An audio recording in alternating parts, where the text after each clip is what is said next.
Assalamualaikum warahmatullahi wabarakatuh. Halo semua, perkenalkan kami dari kelompok 2 akan menampilkan video presentasi kami dengan judul makalah Perilaku Biaya dan Analisis Cost Volume Profit dengan mata kuliah Manajemen Akuntansi. Saya Sari Amani selaku moderator dan pembaca studi kasus, serta teman-teman saya Galia Bijaki sebagai materi pertama dan kedua. Saya Nia Ramadhani Wau sebagai pembaca materi 3 dan 4. Saya Tianjani sebagai pembaca materi 5. Saya Famida Rafika, pembaca pemateri 6. Saya Norma Sari Harahap sebagai pemateri 7. Saya Ulana Yusafitri sebagai pembaca kesimpulan. Latar belakang. Dalam dunia usaha, setiap perusahaan memiliki tujuan utama, yaitu memperoleh laba yang optimal. Untuk mencapai suatu tujuan tersebut, manajemen harus mampu mengelola seluruh sumber daya perusahaan secara efektif dan efisien. Salah satu unsur pentingnya yaitu diperhatikan adalah biaya operasional. Biaya yang dikeluarkan perusahaan memiliki sifat yang berbeda-beda. Ada biaya yang tetap walaupun produksi berubah, ada biaya yang berubah sesuai jumlah produksi, dan ada biaya campuran. Oleh karena itu, pemahaman mengenai perilaku biaya sangat dibutuhkan agar perusahaan mampu merencanakan kegiatan usaha dengan baik. Selain itu, perusahaan juga membutuhkan alat analisis untuk mengetahui suatu hubungan antar biaya, volume penjualan, harga jual, dan laba. Salah satu alat yang sering digunakan adalah Cost Volume Profit atau CVP. Adapun pengertian perilaku biaya. Perilaku biaya adalah perubahan biaya yang terjadi akibat perubahan tingkat aktivitas perusahaan seperti jumlah produksi, jam kerja mesin, atau volume penjualan. Dengan memahami perilaku biaya, manajemen dapat memperkirakan besarnya biaya di masa depan, menyusun anggaran, melakukan pengendalian biaya, serta merencanakan laba secara lebih baik. Pemahaman ini sangat penting karena setiap keputusan usaha berkaitan erat dengan biaya yang dikeluarkan perusahaan. Jenis-jenis perilaku biaya yaitu yang pertama biaya tetap atau fixed cost. Biaya yang jumlah total tetapnya dalam kisaran kapasitas tertentu walaupun volume produksi berubah. Contohnya sewa gedung, gaji, manajer, penyusutan barang. Yang kedua yaitu biaya variabel atau variable cost. Biaya yang berubah secara proporsional sesuai perubahan jumlah produksi. Contohnya bahan baku, upah langsung, komisi penjualan. Yang ketiga yaitu biaya semi variabel atau mixed cost, biaya yang memiliki unsur tetap dan variabel, contohnya listrik, air, dan telepon. Pentingnya memahami perilaku biaya. Memahami perilaku biaya sangat penting bagi perusahaan karena dapat membantu manajemen dalam berbagai kegiatan usaha. Manfaat antara lainnya yaitu menyusun anggaran perusahaan, mengendalikan biaya operasional, menentukan harga jual produk, mengambil keputusan produksi, menghitung laba yang direncanakan, menilai efisiensi kegiatan usaha, dan dengan demikian perusahaan dapat berjalan lebih efektif dan memperoleh keuntungan yang maksimal. Volume Profit atau CVP. Cost Volume Profit adalah analisis yang mempelajari hubungan antara biaya, volume penjualan, harga jual, dan laba perusahaan. Unsur-unsur CVP. Dalam analisis CVP terdapat beberapa unsur utama yang saling berhubungan, yaitu 1. Biaya tetap total sama dengan biaya yang jumlahnya tetap. 2. Volume penjualan, jumlah unit yang berhasil dijual. 3. Laba sama dengan selisih antara pendapatan dan total biaya. Margin kontribusi. Margin kontribusi yaitu selisih antara penjualan dengan biaya variabel.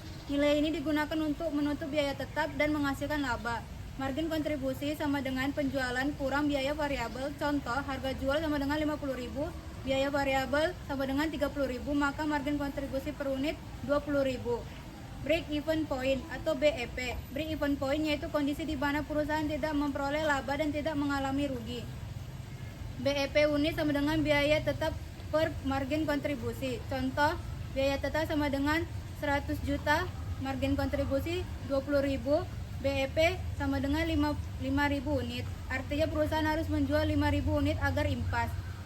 Target laba. Jika perusahaan ingin memperoleh laba tertentu, maka jumlah penjualan yang harus dicapai dapat dihitung menggunakan rumus target laba.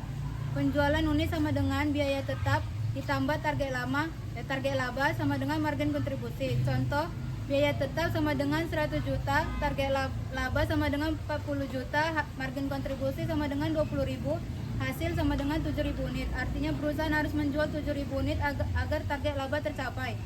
Margin of safety. Margin of safety adalah tingkat keamanan penjualan di atas titik impas. Semakin besar nilai margin of safety, maka semakin aman perusahaan dari risiko kerugian. Kita ada rumusnya, yaitu MOS sama dengan penjualan aktual dikurang penjualan pada BEP per penjualan aktual dikali 100%. Contoh perhitungannya, diketahui penjualan aktualnya 7.000 unit, penjualan pada BEP-nya 5.000 unit. Langkah pertamanya, hitung margin of safety per unitnya. 7.000 kurang 5.000 sama dengan 2.000 unit. 7.000 dikurang 5.000 sama dengan 2.000 unit. Artinya perusahaan masih memiliki batas aman penjualan sebesar 2.000 unit. Sebelum mengalami kerugian, langkah kedua, hitung margin of safety-nya per persen. 7.000 dikurang 5.000 per 7.000 dikali 100% sama dengan 2.000 dikurang 7.000 dikali 100% sama dengan 0,2857 dikali 100% sama dengan 28,57%. Kesimpulannya, MOS unitnya ada 2.000, MOS persennya 28,57%. Penerapan CVP dalam perusahaan. Analisis CVP sangat berguna dalam kegiatan operasional perusahaan maupun perencanaan jangka pendek. CVP digunakan untuk 1. Menentukan harga jual produk, 2. Menentukan target penjualan, 3. Mengetahui titik impas, 4. Membantu pengendalian biaya, 5. Menilai dampak keputusan usaha terhadap laba, 6.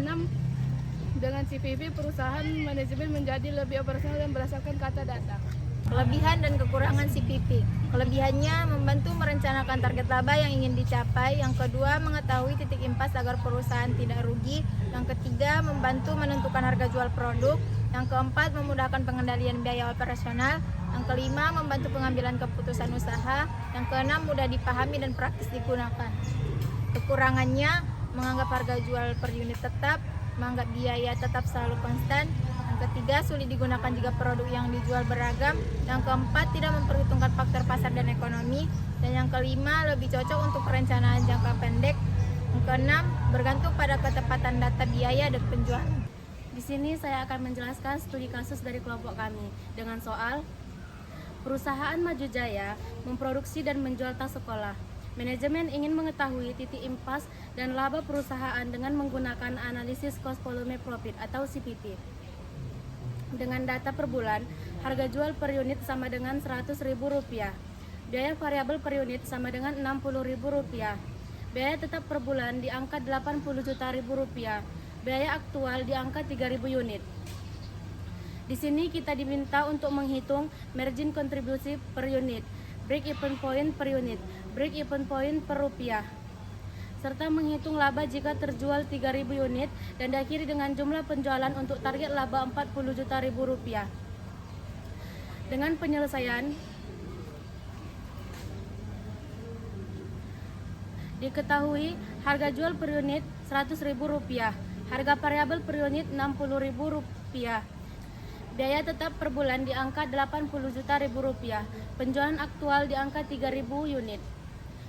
Pertama, kita menghitung margin kontribusi per unit dengan rumus margin kontribusi per unit sama dengan harga jual per unit dikurang biaya variabel per unit dengan perhitungan Rp100.000 dikurang Rp60.000 sama dengan Rp40.000 per unit. Rasio margin kontribusi sama dengan margin kontribusi per unit ditambah harga jual per unit dikali 100%. maka kita akan menghitung Rp40.000 dibagi Rp100.000 dikali 100%, maka kita mendapatkan angka 40%. Dengan jawaban margin kontribusi per unit sama dengan Rp40.000, rasio margin kontribusi sama dengan 40%. Lalu kita menghitung BEP, break even point dalam unit. Dengan rumus break even point dalam unit sama dengan biaya tetap dibagi margin kontribusi per unit. Dengan perhitungan Rp80 juta dibagi Rp40.000 sama dengan 2.000 unit. Jawaban dari BEP ini di angka 2.000 unit. Ketiga, kita menghitung break even point BEP dalam rupiah dengan rumus BEP dalam rupiah sama dengan biaya tetap dibagi rasio margin kontribusi sama dengan 40%. Jika dibulatkan berada di angka 0,40 dengan perhitungan Rp80 juta dibagi 0,40 sama dengan Rp200 juta. Maka jawaban dari BEP sama dengan Rp200 juta. Lalu yang keempat, kita akan menghitung laba jika terjual 3.000 unit. Dengan rumus, laba sama dengan margin kontribusi dikali jumlah unit terjual dikurang biaya tetap. Dengan perhitungan Rp40.000 dikali 3.000 dikurang Rp80 juta. Maka kita berada di angka Rp120 juta dikurang Rp80 juta, maka menghasilkan Rp40 juta. Maka jawaban dari laba sama dengan Rp40 juta. Yang kelima, kita menghitung jumlah penjualan untuk target laba Rp40 juta. Kita menghitung dua versi. Yang pertama, menghitung dalam unit. Dengan rumus penjualan per unit sama dengan biaya tetap ditambah target laba dibagi margin kontribusi per unit. Dengan perhitungan Rp80 juta ditambah Rp40 juta dibagi Rp40.000 sama dengan Rp120 juta dibagi Rp40.000, maka menghasilkan 3.000 unit. Lalu kita akan menghitung dalam rupiah. Dengan rumus penjualan dalam rupiah sama dengan biaya tetap ditambah target laba dibagi rasio margin kontribusi. Dengan perhitungan Rp120 juta dibagi 0,40, maka berada di angka Rp300 juta. Dengan jawaban penjualan yang harus dicapai sama dengan 3.000 unit atau setara dengan Rp300 juta. Kesimpulannya, margin kontribusi per unit berada di angka Rp40.000, rasio margin kontribusi berada di angka 40%, BEP berada di angka 2.000 unit, BEP dalam rupiah berada di angka Rp200 juta, laba pada penjualan 3.000 unit berada di angka Rp40 juta. Sekian studi kasus dari kelompok kami. Kesimpulan, perilaku biaya adalah perubahan yang terjadi akibat perubahan tingkat aktivitas perusahaan.